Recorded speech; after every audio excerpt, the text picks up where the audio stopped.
আপনারা অনেকেই বলেন যে এটা তো কেন্দ্র সরকারের হাতে, কেন্দ্র সরকার চাইলেই উত্তরবঙ্গে এইমস করে দিতে পারে, যেরকম কল্যাণীতে করা হয়েছে। জমি যদি রাজ্য সরকার না দেয়, জমি তো রাজ্য সরকারকে দিতে হবে। হাওয়াতে তো আর এইমস তৈরি হবে না, শূন্যে তো আর এইমস তৈরি হবে না। তার জন্য জমি প্রয়োজন, অনেক জমি প্রয়োজন। 1 বিঘা 2 বিঘা নয়, অনেক জমি প্রয়োজন। সেই জমি তো সরকারকে দিতে হবে, রাজ্য সরকারকে ব্যবস্থা করে দিতে হবে। নমস্কার, আমি দিবাকর, আপনারা দেখছেন জাগরণ বাংলা। গতকালকে নদিয়ার একজন তৃণমূল নেতা, শান্তিপুরে বাড়ি, শান্তিপুর পৌরসভাতে কাজ করে অস্থায়ী একজন কর্মী, আমি নামটা আপনাদেরকে বলছি না, সমস্যা হতে পারে ওনার, সেই কারণেই তৃণমূলের দায়িত্বেও আছেন। উনি আমাকে ফোন করে বললেন যে ভাই, বিজেপির যে সংকল্পপত্র যেটা অমিত শাহ গতকালকে প্রকাশ করেছেন সেটা তো দেখলাম।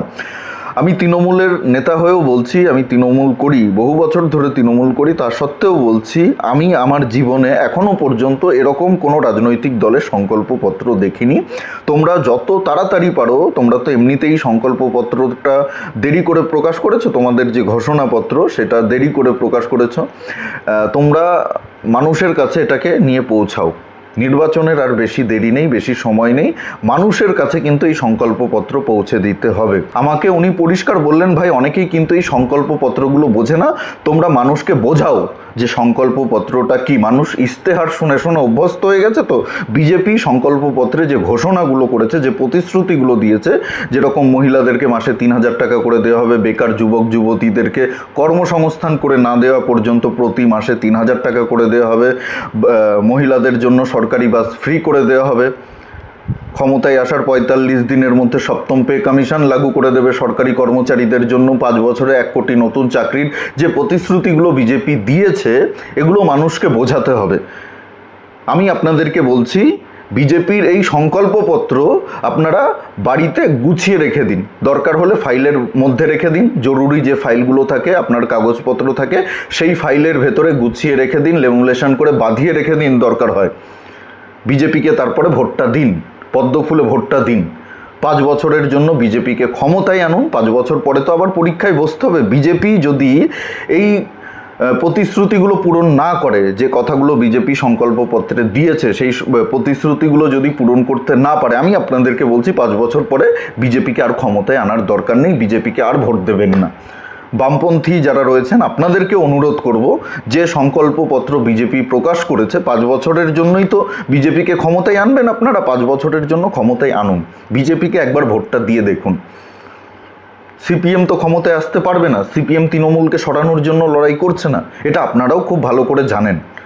সিপিএম লড়াই করছে খাতা খোলার জন্য, তাদের খাতা খুলতে হবে, শূন্য থেকে খাতা খুলে 1টা 2টো আসন যদি তারা বের করতে পারে, সেই নিয়ে তারা লড়াই করছে। তৃণমূলকে সরানোর ক্ষমতা সিপিএমের নেই, তাই ভোট নষ্ট করে কোনো লাভ নেই। বিজেপির যে সংকল্পপত্র সেটা ভালো করে পড়ুন, গুছিয়ে বাড়িতে রেখে দিন। আমি আপনাদেরকে বলছি, আমাকে বলবেন যদি বিজেপি প্রতিশ্রুতি পূরণ না করে, বিজেপি যে কথাগুলো দিয়েছে, বিজেপিকে তো 5 বছর পরে আবার আপনাদের সামনে যেতে হবে, মানুষের দরজায় যেতে হবে। 5 বছর পরে হাত জোর করে বিজেপির প্রার্থীরা আপনাদের বাড়িতে আবার যাবে, সে প্রার্থী যেই হোক না কেন, পদ্মফুলের চিহ্ন নিয়ে আপনাদের বাড়িতে আবার যাবে, হাত জোর করে বলবে যে আমাকে ভোটটা দিন। তখন বলবেন এই যে বিজেপির যে সংকল্পপত্র সেটা বের করবেন, বের করে বলবেন যে এই এই প্রতিশ্রুতি আপনারা দিয়েছিলেন ক্ষমতায় আসার আগে 2026-এর, এই প্রতিশ্রুতিগুলো এখনও পূরণ হয়নি, বা এই প্রতিশ্রুতিটা এখনও পূরণও হয়নি, কেন হয়নি কৈফিয়ত চাইবেন।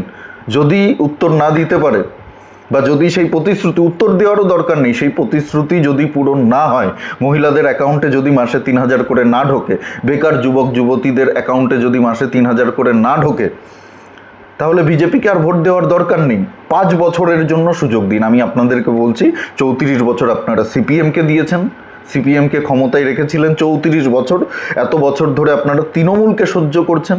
এতগুলো বছর ধরে তো আমরা শুধু বিরোধিতাই করে গেছি, কেন্দ্রে এক সরকার ছিল, রাজ্যে আর এক সরকার ছিল, আমরা শুধু বলেই গেছি কেন্দ্র সরকার আমাদেরকে বঞ্চিত করছে, আমরা বঞ্চনার শিকার হচ্ছি, আমাদেরকে এটা দিচ্ছে না, আমাদেরকে সেটা দিচ্ছে না, আমরা এটা থেকে বঞ্চিত হচ্ছি, আমরা ওটা থেকে বঞ্চিত হচ্ছি, আমাদের এই টাকা আটকে দিচ্ছে, আমাদের ওই টাকা আটকে দিচ্ছে, এগুলোই তো আমরা শুনে এসেছি এত বছর ধরে। এইবার একটা বার আমি আপনাদেরকে হাত জোর করে অনুরোধ করছি, এইবার একটা বার আপনারা ডবল ইঞ্জিনের সরকার নিয়ে আসুন। উত্তরবঙ্গে এইমস হবে, আমি আপনাদেরকে বলছি। বিজেপি যেহেতু কথা দিয়েছে, স্বাধীনতার এত বছর পরেও কোনো সরকার পশ্চিমবঙ্গে একটা এইমস করার প্রয়োজন বোধ করেনি। কংগ্রেস তো করেইনি, আজকে বড় বড় কথা বলছে। সিপিএম এত বছর ধরে ক্ষমতায় ছিল, 34 বছর ধরে ক্ষমতায় ছিল, একটা এইমস তৈরি করতে পারেনি। আজকে নরেন্দ্র মোদীর সরকার এসে কল্যাণীতে এইমস করেছে। উত্তরবঙ্গের জন্য একটা এইমস প্রয়োজন রয়েছে।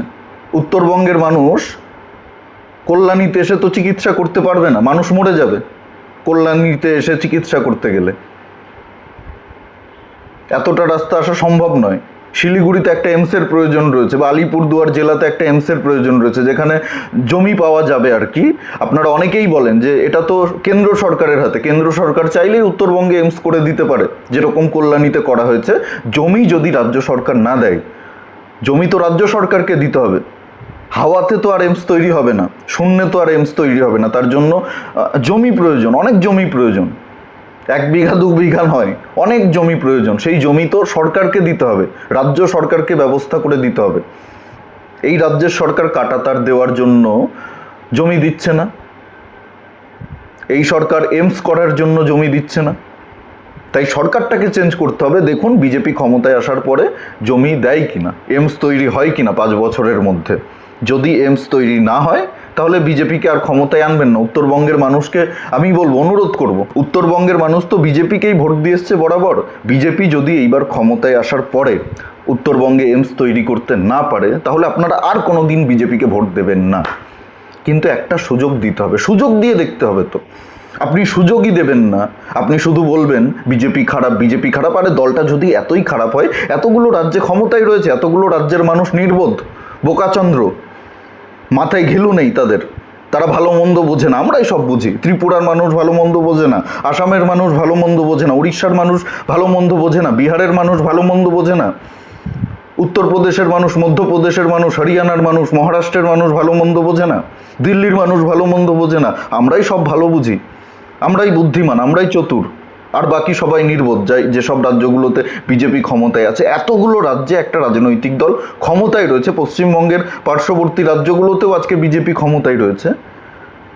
আর আমরা ভাবছি আমরা সারা জীবন শুধু বিরোধিতাই করে যাব, আমরা সারা জীবন আমাদের রাজ্যের সরকারের মুখ থেকে শুনবো আমাদের সঙ্গে বঞ্চনা করছে কেন্দ্রের সরকার। এবার এই মানসিকতাটা আমাদের বদলাতে হবে। এই মানসিকতা বদলে আমাদেরকে পরিবর্তন করতে হবে, বিজেপিকে ক্ষমতায় আনতে হবে। যদি এইবার বিজেপি ক্ষমতায় আসে, ওই যে বললাম, এই যে সংকল্পপত্র বিজেপি যেটা প্রকাশ করেছে, অমিত শাহজি প্রকাশ করেছে গতকালকে, এটা বাড়িতে আপনারা বাঁধিয়ে রাখুন, গুছিয়ে রাখুন, ভালো করে তুলে রাখুন। এটা 5 বছর পরে বিজেপি নেতারা তো আপনাদের বাড়িতে যাবে, আবার হাত জোর করে ভোট চাইতে যাবে। বিজেপি তো আবার 5 বছর পরে পরীক্ষায় বসবে। 1 মাঘে তো শীত যায় না। 5 বছর পরে বিজেপি নেতাদেরকে ধরবেন, কেন এই প্রতিশ্রুতিগুলো পূরণ হয়নি। যদি পূরণ করতে না পারে, কিন্তু সুযোগ তো দিতে হবে। যদি প্রতিশ্রুতি পূরণ না করতে পারে, আর বিজেপিকে ভোট দেবেন না। আমি বলছি আপনাদেরকে, এত বড় কথা আমি আপনাদেরকে বলছি। এই বিষয়ে আপনাদের কি মতামত অবশ্যই কমেন্টে জানাতে ভুলবেন না। আর ভিডিওটি ভালো লাগলে প্রচুর পরিমাণে শেয়ার করুন, সকলের কাছে পৌঁছে দিন। আর আমাদের জাগরণ বাংলা ইউটিউব চ্যানেলে নতুন হলে অবশ্যই চ্যানেলটি সাবস্ক্রাইব করে পাশে থাকুন, পাশের বেল আইকনটি প্রেস করে দিন। আমাদের প্রতিটি ভিডিওর নোটিফিকেশন আপনাদের কাছে সবার আগে পৌঁছে যাবে। সবাই খুব ভালো থাকুন, সুস্থ থাকুন, আশেপাশে সবার খেয়াল রাখুন। জয় হিন্দ, বন্দে মাতরম, ভারত মাতা কি জয়।